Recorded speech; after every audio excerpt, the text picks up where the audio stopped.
Non, on n'est pas bon. Lors d'une opération de maintenance il y a 5 ans, cet ingénieur en climatisation a découvert que l'air conditionné d'un grand hôpital israélien s'était transformé en véritable foyer de contamination. Il s'est alors mis à la recherche d'une technologie capable de désinfecter l'air à bas coût. On a eu l'idée d'utiliser une molécule qui est connue depuis 1811, qui est le ClO2.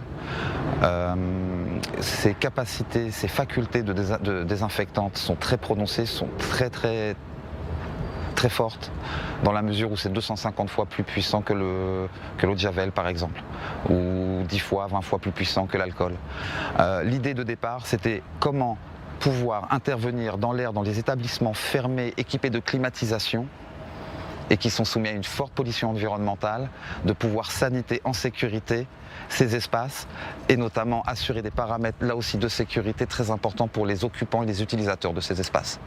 La technologie développée par Olivier Fournier contient des particules de ClO2, le dioxyde de chlore, qui se diffusent grâce à l'humidité et vont détruire l'enveloppe cellulaire des virus, des bactéries et des champignons. Elle a aussitôt été adoptée par plusieurs hôpitaux français pendant la pandémie de coronavirus. C'est un produit qui est tout simple et en même temps ça fonctionne parce qu'on a demandé au laboratoire qui s'occupe de toutes les mesures de nos climatisations et de nos traitements d'air et en fait les résultats sont excellents. C'est excellent parce qu'au niveau par exemple des particules, on est tombé à moins de 25% de particules, là où il y en avait 100, il y en a plus de 25. Et sur toute la fleur aérobie, on est pareil, on passe de 55 par exemple à des mesures à 20. Donc c'était pour nous assez sympathique de se retrouver avec un air bien meilleur, ce qui fait que quand même au niveau des infections, pour nous c'est quelque chose de satisfaisant.